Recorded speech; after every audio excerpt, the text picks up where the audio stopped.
中國歷代係有四大天規，其中分道家四大天規、法家四大天規。咁咩係道家四大天規呢？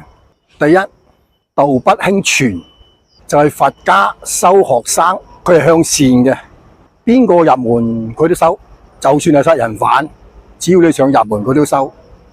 咁道家收學生呢，係一定要經過考核，首先係選人，要睇下佢道德夠唔夠啦，仲要睇下佢慧根夠唔夠啦，佢係唔會輕易咁傳人，所以呢啲就叫做道不輕傳。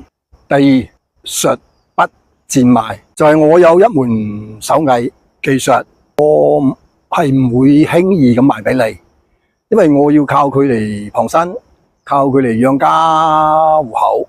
第三，就師不慎漏，就係你唔能夠叫老師教學嗰陣時順便教埋你，咁樣即係話你唔尊重老師。